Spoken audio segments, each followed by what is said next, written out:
Welcome to Book Voyage Audio, where every story is an adventure. Sit back, relax, and enjoy your journey. The Cask of Amontillado by Edgar Allan Poe. The 1,000 injuries of Fortunato I had borne as I best could, but when he ventured upon insult, I vowed revenge. You who so well know the nature of my soul will not suppose, however, that I gave utterance to a threat. At length, I would be avenged. This was a point definitely settled, but the very definitiveness with which it was resolved precluded the idea of risk. I must not only punish, but punish with impunity. A wrong is unredressed when retribution overtakes its redresser. It is equally unredressed when the avenger fails to make himself felt as such to him who has done the wrong. It must be understood that neither by word nor deed had I given Fortunato cause to doubt my goodwill. I continued, as was my wont, to smile in his face, and he did not perceive that my smile, now, was at the thought of his immolation. He had a weak point, this Fortunato, although in other regards he was a man to be respected and even feared. He prided himself on his connoisseurship in wine. Few Italians have the true virtuoso spirit. For the most part, their enthusiasm is adopted to suit the time and opportunity to practice imposture upon the British and Austrian millionaires. In painting and gemmery, Fortunato, like his countrymen, was a quack. But in the matter of old wines, he was sincere. In this respect, I did not differ from him materially. I was skillful in the Italian vintages myself, and bought largely whenever I could. It was about dusk, one evening during the supreme madness of the Carnival season, that I encountered my friend. He accosted me with excessive warmth, for he had been drinking much. The man wore motley. He had on a tight-fitting party-striped dress, and his head was surmounted by the conical cap and bells. I was so pleased to see him that I thought I should never have done wringing his hand. I said to him, "My dear Fortunato, you are luckily met. How remarkably well you are looking today. But I have received a pipe of what passes for Amontillado, and I have my doubts." "How?" said he. "Amontillado? A pipe? Impossible. And in the middle of the Carnival? "I have my doubts," I replied, "and I was silly enough to pay the full Amontillado price without consulting you in the matter. You were not to be found, and I was fearful of losing a bargain." "Amontillado? I have my doubts. Amontillado, and I must satisfy them. Amontillado! As you are engaged, I am on my way to Lucchesi. If anyone has a critical term, it is he. He will tell me. Lucchesi cannot tell Amontillado from sherry, and yet some fools will have it that his taste is a match for your own. Come, let us go." "Whither?" "To your vaults." "My friend, no, I will not impose upon your good nature. I perceive you have an engagement. Lucchesi, I have no engagement." "Come, my friend, no, it is not the engagement but the severe cold with which I perceive you are afflicted. The vaults are insufferably damp. They are encrusted with nitre. Let us go nevertheless. The cold is merely nothing. Amontillado, you have been imposed upon. And as for Lucchesi, he cannot distinguish sherry from Amontillado." Thus speaking, Fortunato possessed himself of my arm. Putting on a mask of black silk and drawing a roquelaire closely about my person, I suffered him to hurry me to my palazzo. There were no attendants at home. They had absconded to make merry in honor of the time. I had told them that I should not return until the morning, and had given them explicit orders not to stir from the house. These orders were sufficient, I well knew, to ensure their immediate disappearance one and all, as soon as my back was turned. I took from their sconces 2 flambeaux, and giving one to Fortunato, bowed him through several suites of rooms to the archway that led into the vaults. I passed down a long and winding staircase, requesting him to be cautious as he followed. We came at length to the foot of the descent, and stood together on the damp ground of the catacombs of the Montresors. The gait of my friend was unsteady, and the bells upon his cap jingled as he strode. "The pipe," he said. "It is farther on," I said, "but observe the white webwork which gleams from these cavern walls." He turned towards me and looked into my eyes with two filmy orbs that distilled the rheum of intoxication. "Nitre?" he asked at length. "Nitre," I replied. "How long have you had that cough?" My poor friend found it impossible to reply for many minutes. "It is nothing," he said at last. "Come," I said with decision, "we will go back. Your health is precious. You are rich, respected, admired, beloved. You are a man to be missed. For me, it is no matter. We will go back. You will be ill, and I cannot be responsible. Besides, there is Lucchesi." "Enough," he said. "The cough is a mere nothing. It will not kill me. I shall not die of a cough." "True, true," I replied, "and indeed I had no intention of alarming you unnecessarily, but you should use all proper caution. A draught of this Medoc will defend us from the damps." Here I knocked off the neck of a bottle which I drew from a long row of its fellows that lay upon the mold. "Drink," I said, presenting him the wine. He raised it to his lips with a leer. He paused and nodded to me familiarly, while his bells jingled. "I drink," he said, "to the buried that repose around us, and I to your long life." He again took my arm, and we proceeded. "These vaults," he said, "are extensive." "The Montresors," I replied, "were a great and numerous family." "I forget your arms." "A huge human foot door and a field azure. The foot crushes a serpent rampant whose fangs are embedded in the heel." "And the motto?" "Nemo me impune lacessit." "Good," he said. The wine sparkled in his eyes and the bells jingled. My own fancy grew warm with the Medoc. We had passed through walls of piled bones with casks and puncheons intermingling into the inmost recesses of catacombs. I paused again, and this time I made bold to seize Fortunato by an arm above the elbow. "The nitre," I said. "See, it increases. It hangs like moss upon the vaults.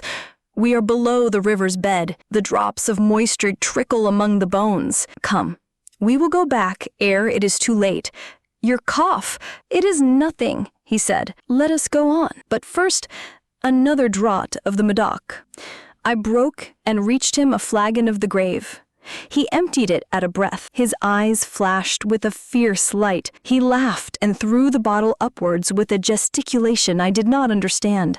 I looked at him in surprise. He repeated the movement, a grotesque one. "You do not comprehend?"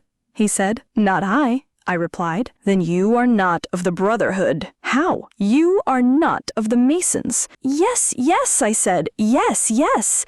"You? Impossible." "A Mason?" "A Mason," I replied. "A sign," he said.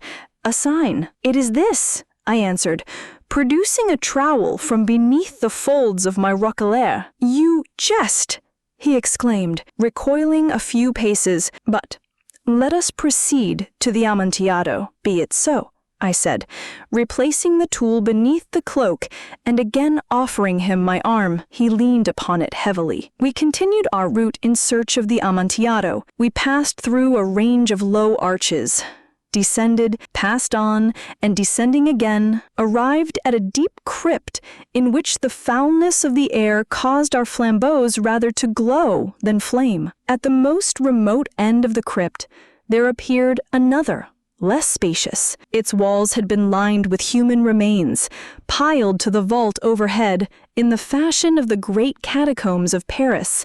3 sides of this interior crypt were still ornamented in this manner. From the 4th side, the bones had been thrown down and lay promiscuously upon the earth, forming at one point a mound of some size.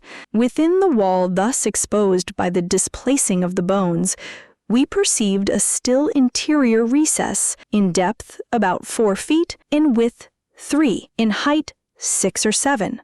It seemed to have been constructed for no especial use within itself, but formed merely the interval between 2 of the colossal supports of the roof of the catacombs, and was backed by one of their circumscribing walls of solid granite. It was in vain that Fortunato, uplifting his dull torch, endeavored to pry into the depths of the recess. Its termination, the feeble light, did not enable us to see. "Proceed," I said. "Herein is the Amontillado.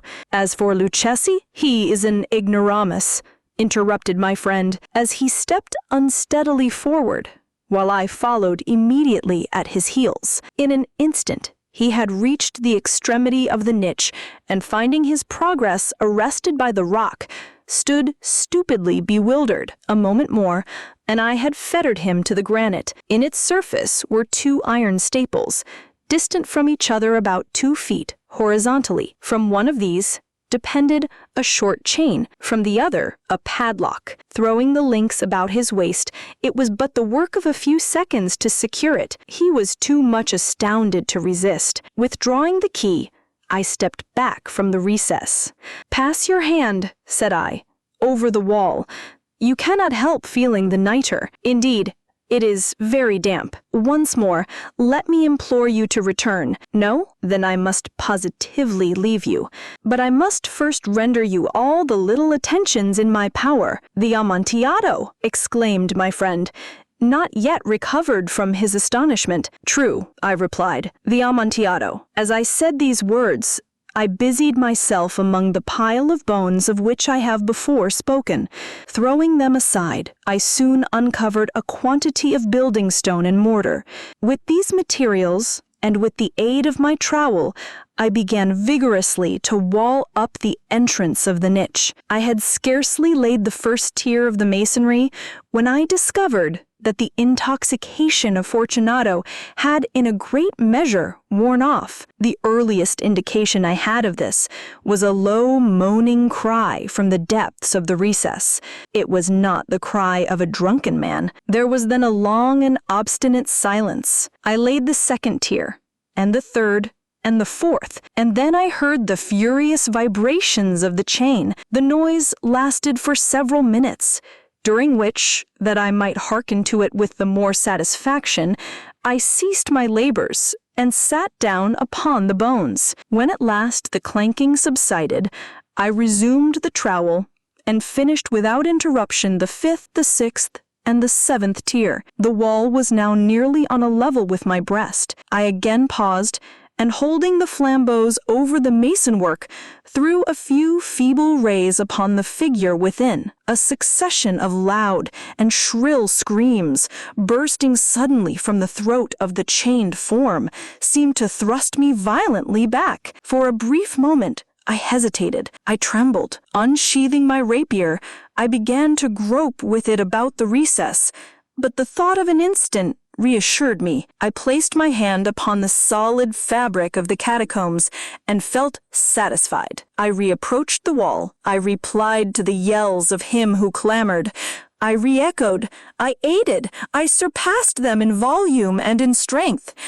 I did this, and the clamorer grew still. It was now midnight, and my task was drawing to a close. I had completed the 8th, the 9th, and the 10th tier. I had finished a portion of the last and the 11th. There remained but a single stone to be fitted and plastered in.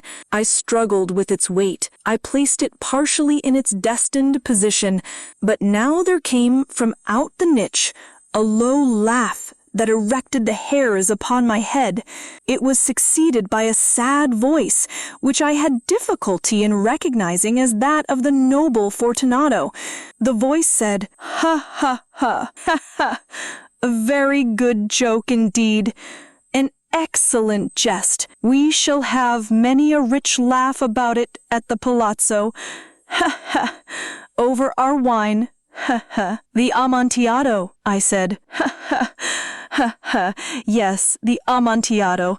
But is it not getting late? Will not they be awaiting us at the palazzo, the Lady Fortunato and the rest? Let us be gone. Yes, I said, let us be gone. For the love of God, Montresor. Yes, I said, for the love of God. But to these words I hearkened for vain for a reply. I grew impatient. I called aloud, "Fortunato!" No answer. I called again, "Fortunato!" No answer still. I thrust a torch through the remaining aperture and let it fall within. There came forth in reply only a jingling of the bells. My heart grew sick on account of the dampness of the catacombs. I hastened to make an end of my labor. I forced the last stone into its position. I plastered it up. Against the new masonry, I re-erected the old rampart of bones. For the half of a century, no mortal has disturbed them. In pace requiescat. Thank you for joining us on this literary voyage. Don't forget to subscribe to Book Voyage Audio for more amazing stories. Until next time, happy listening.